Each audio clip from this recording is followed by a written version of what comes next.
नमस्कार कथामृत कार्यक्रम को मु डॉक्टर विबुध रंजन आपण मानक स्वागत करुच्ची। मनीष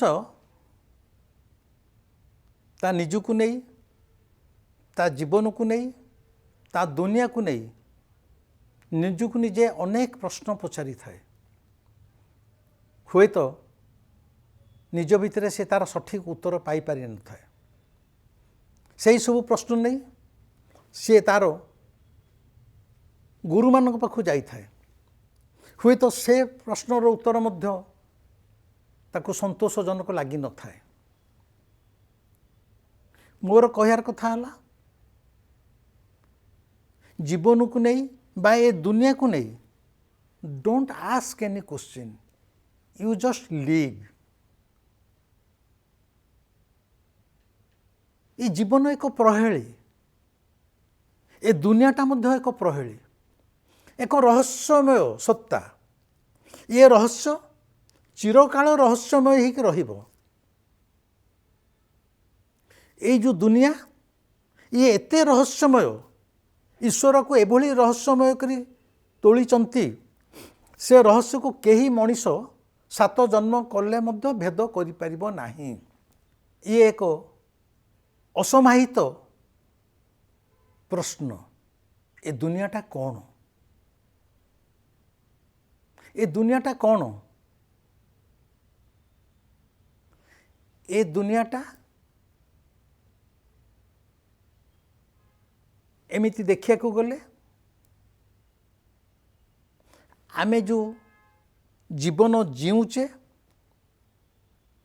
जन्म मृत्यु मझिरे जो कालखंडटा रहुची जहाँ को आमे जीवन बोली कहूचे, से जीवनर अनुभवटा केवल संभव होईची ए दुनिया पाई। ए दुनिया अच्छी बोली आमर स्थिति अच्छी, से स्थितिर उपलब्धि ही दुनिया।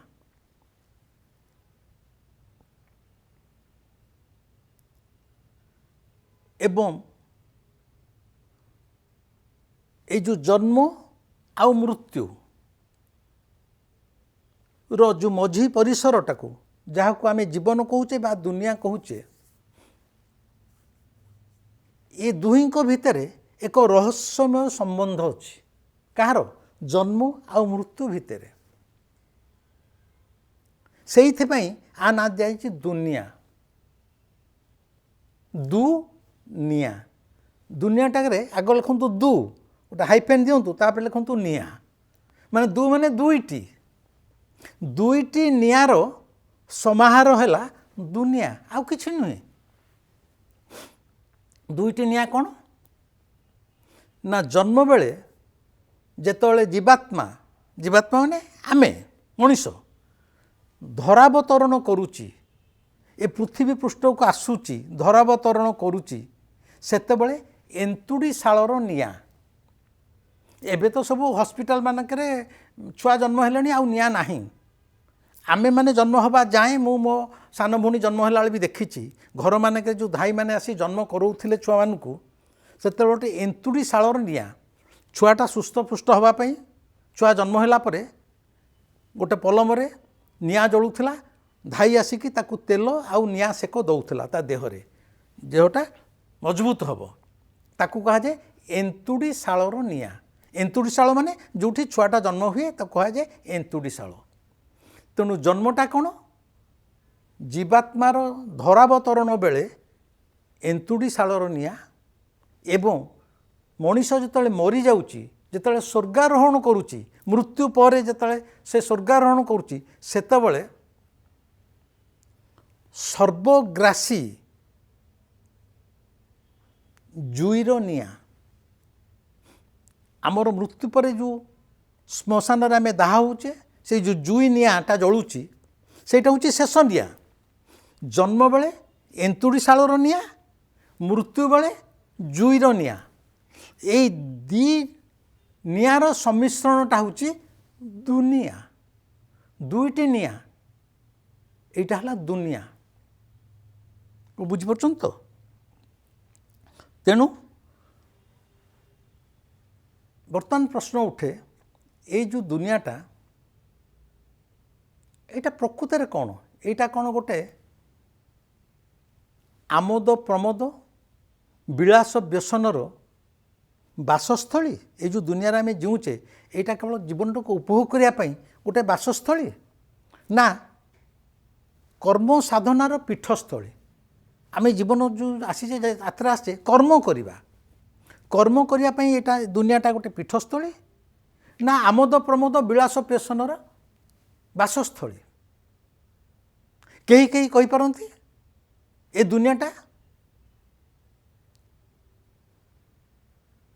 ଦୁଃଖ କଷ୍ଟ ଜ୍ୱାଳା ଯନ୍ତ୍ରଣାର ସମାହାର। ଜୀବନ କହିଲେ, ଦୁନିଆ କହିଲେ କିଛି ନାହିଁ, ଦୁଃଖ କଷ୍ଟ ଜ୍ୱାଳା ଯନ୍ତ୍ରଣାର ଗୋଟେ ସମ୍ମିଶ୍ରଣ, ସମାହାର। କେହି ବି କହିପାରନ୍ତି ଏଠି ଶାନ୍ତି ପ୍ରୀତି ସନ୍ତୋଷର ମଧ୍ୟ ପାରାବାର ସମୁଦ୍ର। ତେଣୁ ମୂଳତଃ ପ୍ରଶ୍ନ ଆସିଯାଉଛି, ଏ ଦୁନିଆଟା ତାହେଲେ କ'ଣ? ଏ ଦୁନିଆଟା ସେୟା ପ୍ରତିଟି ମଣିଷର ମାନସିକ ଦୃଷ୍ଟିକୋଣକୁ ନେଇ ଏ ଦୁନିଆର ସଂଜ୍ଞା ନିରୂପଣ କରାଯାଇଛି। ପ୍ରତ୍ୟେକ ମଣିଷର ମାନସିକ ଦୃଷ୍ଟିକୋଣକୁ ନେଇ ଏଇ ଯେଉଁ ଦୃଷ୍ଟିକୋଣ, ତାହା ସୂକ୍ଷ୍ମ ହେଇପାରେ, ସ୍ଥୂଳ ବି ହେଇପାରେ। ଧରାଯାଉ ଜଣକୁ ଗୋଟେ ନାଲି ଚଷମା ପିନ୍ଧି ଦିଆଗଲା, ତାକୁ ପଚାରିଯିବ, ଆରେ ତୋତେ ଏ ଦୁନିଆଟା କେମିତି ଦିଶୁଛି? ସେ କହିବ, ଦୁନିଆଟା ବହୁତ ସୁନ୍ଦର ଲାଲ ଦିଶୁଛି, କାରଣ ତାକୁ ନାଲି ଚଷମା ପିନ୍ଧି ଦିଆଯାଇଛି। ଆଉ ଜଣକୁ ଗୋଟେ ନୀଳ ଚଷମା ପିନ୍ଧି ଦିଆଗଲା, ଆରେ ଭାଇ ଦୁନିଆଟା କେମିତି ଦେଖୁଛି କହିଲୁ? ସେ କହେ, କିଏ ସୁନ୍ଦର ନୀଳ। ଯିଏ ନାଲି ଚଷମା ପିନ୍ଧିଛି ତାକୁ ଦୁନିଆଟା ନାଲି ଦିଶିଲା, ଯିଏ ନୀଳ ଚଷମା ପିନ୍ଧିଛି ତାକୁ ନୀଳ ଦିଶିଲା। କିନ୍ତୁ ବାସ୍ତବରେ ଏ ଦୁନିଆ ନାହିଁ ନାଲି ନାହିଁ ନୀଳ। ଦୁନିଆ ନାଲି ନୁହଁ କି ନୀଳ ନୁହଁ। ତମ ଅନ୍ତଃକରଣର ଦୃଷ୍ଟିଭଙ୍ଗୀ କି ନେଇ ଏ ଦୁନିଆର ସଂଜ୍ଞା ନିରୂପଣ ହୋଇଥାଏ। ତୁମ ଅନ୍ତଃକରଣର ଦୃଷ୍ଟିଭଙ୍ଗୀ ମାନେ ତୁମେ ତୁମ ଅନ୍ତର ଭିତରେ ଯାହା ଦେଖୁଛ, ଯାହା ଅନୁଭବ କରୁଛ, ତାହାରି ଅନୁସାରେ ଏ ଦୁନିଆଟା ତାହା ସ୍ଥୂଳ ହୋଇପାରେ, ସୂକ୍ଷ୍ମ ବି ହୋଇପାରେ।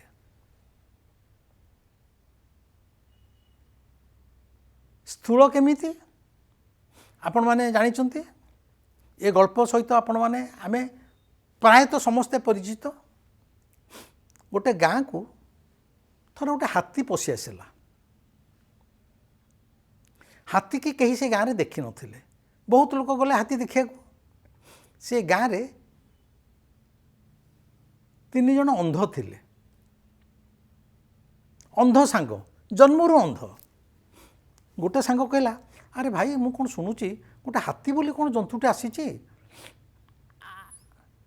ଗାଁ ଲୋକ କ'ଣ ଦୌଡ଼ା ଦୌଡ଼ି ହେଇ ଯାଉଛନ୍ତି ଦେଖିବା ପାଇଁ, ଚାଲ ଆମେ ଯିବା।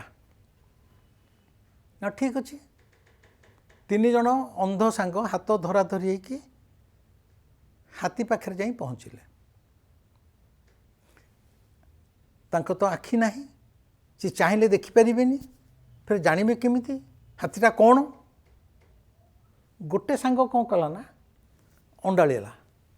ଯେତେବେଳେ ଅଣ୍ଡାଳିଲା, ହାତୀ ଗୋଡ଼ଟା ତା ହାତରେ ପଡ଼ିଲା। ସେ ଗୋଡ଼ଟାକୁ କୁଣ୍ଢେଇଲା, ପୁରା ପୁରା କୁଣ୍ଢେଇ ଧରିଲା। ଆଉ ଗୋଟେ ସାଙ୍ଗ ଠିକ୍ ସେତିକିବେଳକୁ ହାତ ମାରୁଛି, ହାତୀର କାନ ପାଖରେ ତା ହାତଟା ପଡ଼ିଲା। ସେ କାନଟାକୁ ଭଲ ରୂପେ ଟିକେ ସ୍ପର୍ଶ କରୁଛି, ଏଇଟା କେମିତିଆ କ'ଣ ଜିନିଷ। ତୃତୀୟ ଅନ୍ଧ ହାତୀର ଯେଉଁ ଶୁଣ୍ଢଟା ଝୁଲିଥିଲା, ସେ ଶୁଣ୍ଢଟାକୁ ଧରିକି କୁଣ୍ଢେଇଲା, ଗେଲ କଲା। 3 ଜଣ ଯାକ ସାଙ୍ଗଙ୍କର ହାତୀ ଦର୍ଶନ ସରିଗଲା, ଫେରି ଆସିଛନ୍ତି।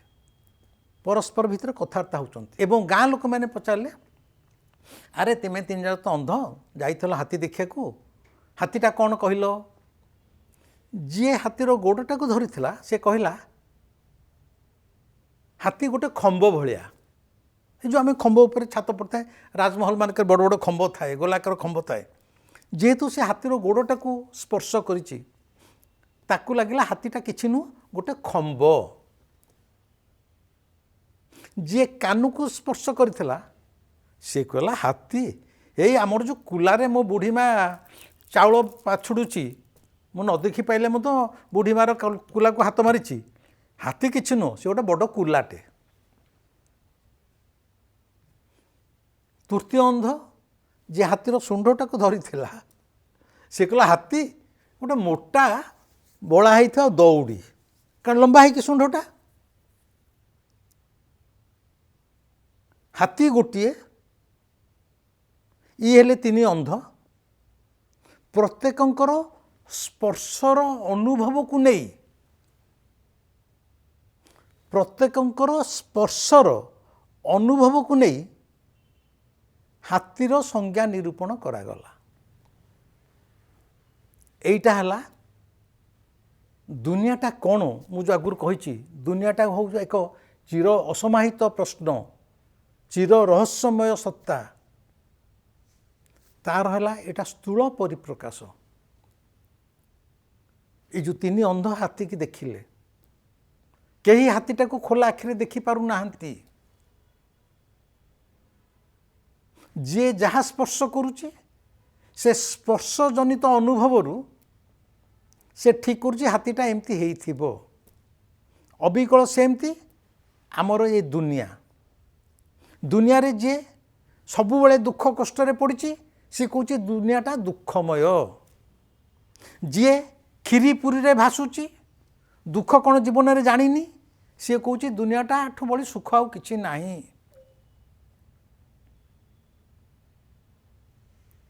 जी केवल समुद्र रे यात्रा करिया आनंद अनुभव करुची से कौच दुनियाटा हूँ एक समुद्र यात्रा। जी क्षमता उपभोग करुची नेता राजनेता मला जाए दांत गलिया जाए क्षमता को जाबुड़ी धरी सी कौच ए दुनियाटा किछि नुह दुनियाटा है केवल क्षमता उपभोग करियार एक प्रकृष्ट स्थली। एगुड़ा है दुनियार स्थूल परिप्रकाश तीन अंध हाथी की देखिकी जहाँ जहाँ कहले यार गोटे सूक्ष्म परिप्रकाश मध्य अछि। सूक्ष्म परिप्रकाश केमिति आमर मन भितरे मानसिक स्तर रे आमर अंतःकरण रे आमे दुनियाटा को जेमिति देखुचु दुनियाटा सेई भली आम पाखरे प्रतीयमान होउछि। छोट कहानीटीए गोटे घनघोर जंगल गोटे घनघोर जंगल जंगल भितरे दिने गोटे चोरटे जाउछि हठात से चोरर दृष्टि पड़िला से जंगल भितरे गोटे भव्य राजमहल बा भव्य कोठाघर भव्य माने गोटे सुंदरिया घरटे चोर आश्चर्य हो गला कहले एडे के घनघर जंगल भितर एत सुंदर घर तैयारी कला किए से घर पाखे जाई पहुँची घर भितर बुलिला देखिला चारिआडे गछ लतारे परिपूर्ण घंचा जंगल छुंचुटे पड़े शब्द होउची से कहला से जी पछे ए घर तोली थाऊ ताको धन्यवाद यही घरटा रे एथरक मु जहाँ सब चोरी करुची एथरक आनी यही घर भितर लुचेक रखिदेवी एते जंगल भितर को कहीं पुलिस आसीपारे कि जानी तो नथिबे ये जंगल भितर एमती गोटे घर अच्छे हो तेणु मोर चोरी जिन सब ये लुचेक रखी धीरे धीरे सुविधा देखी आपको बिकिबे एवं जदि केतले पुलिस मते खोजिबो मोबाइल ट्रैकिंग करिवो आजिकल तो सब मोबाइल ट्रैकिंग सब धरा पड़ुछंती ताहले मु आसी एई घर भितर लुचि जीवी ए जंगल भितर नेटवर्क पाइबनी मु आराम रे लुचिक रही जीवी एइटा मनस्थ करी चोर से घर खुशी रे चलीगला ता परे परे से जंगल भितर देकी जड़े बेश्या आसुची सुंदरी बेश्याटी से जंगल भितर आसुची तार भी दृष्टि पड़गला ये भव्य महल उपरे सी भी हचकित हो गला कहला ये जंगल भितर तुम आज प्रथम थर पे आसूची आ भितर गोटे एडे के सुंदर शंख मलमलर कोठाघर थिला मु तो केबे देखिनी से बेश्याटे मध्य से महल पाखे पहुँची चारिआड़ सब रूम खोली देखी देखी सारा पर से कहला प्रभु पाखे कहला प्रभु तू अत्यंत करुणामय माने तू मो मन कथा बोधे जापारू केड़े सुंदर जंगल भितर घरटे करिचु मु सहर में जिते मोर बेश्यावृत्ति करुच्ची केतबले किए आसी दादा बटी मागिलानी केतबले कौन सी उद्भ्रांत युवक मैंने आसी मते हैरान कलेनी केतबले पुलिस मध्य आसिक मते मासिकिया बटी मागुची मु एथरक मो गौराख मानकु एई जंगल भितर थिबा एई घर को डाकी आनिबी हेले निर्द्वंद्वरे मोर बेश्यावृत्ति चलिबो there will be no one to disturb me निदर जी युवक उद्भ्रांत युवक नॉट दी पुलिस तेणु मो मोर बेश्यावृत्ति को आरी भितर आराम रे करि परिबी प्रभु तते शतकोटी प्रणाम कहीकि बेश्याटी चली जाइए बेश्याटी चलीगला पर से जंगल दे गोटे जुआड़ी जाऊँच जुआड़ी माने जो माने जुआ खेलती सी नाना टे माल पकई देचे आनंद गुणगुण गीत बोलिक जंगल भितर जाऊँगी तार भी दृष्टि पड़गला से कोठाटा से कहला मु तो बोधे जंगल भितर केते थर जाइए दृष्टि पड़नी हो बोधे आ पूर्व जे थर जाइए बोधे टे माने टे बेसिकरी माल पी देछि मते मते दुसीनी आज टे कम पेग पीछि बोली पर जे दुसीला हो जहा हो से जाई सेठी पहुँची जाइए से घरटा को से देखुची देखिकी एते खुशी हो गला कहला जहा एते दिनक परे ईश्वर मोर डाक शुणिचंती ईश्वर ठू भल मनीष आ संसार कहीं ना अरे मु बाहर जिते जो जुआ खेले केतले पुलिस रेड कलानी केतले बांधी नहीं कि झारपड़ार कि को जेल भीतर ठुंकी देलानी केतले जबरदस्ती जुआ खेलिक जहाँ टंका पाई सेतक छड़े नेले माने शांति रे टिके जुआ खेलिया एमाने मते समय दौ नथिले किंतु ए जंगल भितर एथरक मु मोर सांग मान को डाकिदेवी यही घर भितर आमर जुआ खेलटा हम यही घर भितर जुआ खेल हेले पुलिसर बापा भी आसी एठी खोजी पारिबनी नाई आमर टंका जबत हम नाई आमको कि डिस्टर्ब करेंगे तेणु यहीटा है this is the best place for जुआ खेल सी मत ईश्वर को अशेष धन्यवाद दे जुआड़ी जंगल चली जाइए किछि समय बीती जाइए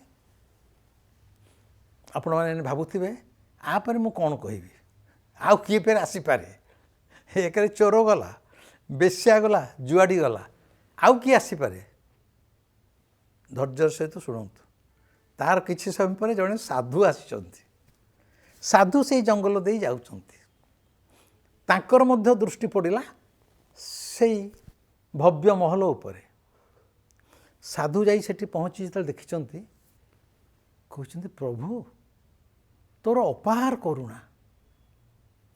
करुणा तू जिते दौ छपर फाड़िकी दौ आज जाए मु यही एक निरोला निकांचन स्थान केबे पाई पारु नथिली जोठी रहूली जिते भी बसुली किछि ना किछि सांसारिक कोलाहल रहूला किंतु ये जंगलटा एते शांत प्रकृति एते शोभनीय एठी पवनटे बहिले भी सु सु शब्द होची गछरु पत्रटे पड़ले भाया ठन किनी शब्द होची एते सुंदर निरोला निकांचन स्थान रे मते ध्यान करिया पई तू सबुदिन पई गोटे महल देदेलु तो पाद तले मोर कोटि कोटि कृतज्ञता कोटि कोटि प्रणाम एठी मु ध्यान रे बसिले मते डिस्टर्ब करिया को केही नाहंती तु मु एठी बसिले ध्यान रे समाधि अवस्था को जाई पारिबी कारण ध्यान एभली एक जिनस ତାକୁ ନିରୋଳା ଶବ୍ଦ ଶୂନ୍ୟ ସ୍ଥାନ ଦରକାର। ସାଧୁ ଏତକ ସ୍ଥିର କରି ସାଧୁ ବି ଚାଲି ଯାଇଛନ୍ତି। କହିବାର କଥା ହେଲା ସେ ଘରଟା ଗୋଟିଏ, ସେ ଯେଉଁ ମହଲଟା ଜଙ୍ଗଲ ଭିତରେ ସମସ୍ତେ ଦେଖିଲେ ସେଇଟା ଗୋଟିଏ, କିନ୍ତୁ ତାକୁ ନେଇ ଚୋର ଭାବୁଛି ଏଇଟା ମୋର ବେଷ୍ଟ ଜାଗା ଚୋରି ଜିନିଷ ରଖିବା ପାଇଁ, ଲୁଚିବା ପାଇଁ। ବେଶ୍ୟା ଭାବୁଛି ଏଇଟା ମୋର ବେଷ୍ଟ ଜାଗା ବେଶ୍ୟାବୃତ୍ତି କରିବା ପାଇଁ। ଜୁଆଡ଼ି ଭାବୁଛି ଏଇଟା ସବୁଠୁ ସର୍ବୋତ୍କୃଷ୍ଟ ଜାଗା ଜୁଆ ଖେଳିବା ପାଇଁ। ସାଧୁ ମଧ୍ୟ ଭାବୁଛନ୍ତି ଏଇଟା ସବୁଠାରୁ ଭଲ ଜାଗା, ନିକାଞ୍ଚନ ଜାଗା, ନିରୋଳା ଜାଗା, ଏକାନ୍ତ ଜାଗା ଧ୍ୟାନ କରିବା ପାଇଁ। ଘର ଗୋଟିଏ, କିନ୍ତୁ ଚାରିଜଣଙ୍କର ଅନ୍ତଃକରଣର ଦୃଷ୍ଟିଭଙ୍ଗୀ ମୁଁ ଯାହା ପୂର୍ବରୁ କହିଥିଲି, ନିଜ ଭିତରର ଅନ୍ତଃକରଣର ଜୀବନକୁ ନେଇ ଯେଉଁ ଦୃଷ୍ଟିଭଙ୍ଗୀ, ସେଇ ଅନୁସାରେ ଏ ଘରର ସଂଜ୍ଞା ନିରୂପଣ କଲେ। ତେଣୁ ଏ ଦୁନିଆଟା ଗୋଟିଏ, ଏ ଦୁନିଆ ଗୋଟିଏ। ଏଇ ଦୁନିଆ ଭିତରେ ଆମେ ସମସ୍ତେ ଜନ୍ମ ନେଇଛେ। ଏଠି ସାଧୁ ଜନ୍ମ ନେଇଛି, ଶୈତାନ ବି ଜନ୍ମ ନେଇଛି, ମଣିଷ ଜନ୍ମ ନେଇଛି, ଦେବତାମାନେ ମଧ୍ୟ ଆସିଛନ୍ତି, ପଶୁ ପକ୍ଷୀ ପ୍ରାଣୀ ଜନ୍ତୁ ସମସ୍ତେ ଆସିଛନ୍ତି। ଦୁନିଆ ଗୋଟିଏ। ଏ ଦୁନିଆଟାକୁ ଯିଏ ଯେଭଳି ଭାବରେ ବ୍ୟବହାର କରିବ ତା ପାଇଁ ଦୁନିଆଟା ସେଇଭଳି ଦେଖାଯିବ। ଏ ଦୁନିଆଟା ଆଉ କିଛି ନୁହେଁ, କେବଳ ଏକ ପାନ୍ଥଶାଳା, ଏ ଗେଷ୍ଟ ହାଉସ୍। ମୁଁ ଯେଉଁ କହିଛି ଦୁନିଆକୁ ନେଇ ଆମର ଯେଉଁ ମଣିଷ ମନରେ ଯେ ପ୍ରଶ୍ନ, ଜୀବନକୁ ନେଇ ପ୍ରାୟ ଜୀବନଟା କ'ଣ, ଦୁନିଆଟା କ'ଣ, ସଂସାରଟା କ'ଣ, ଆଗୁଆ କହିଛି ବନ୍ଧୁ ଆ ଭିତରେ ତୁମେ ଘାଣ୍ଟି ହୁଅନି।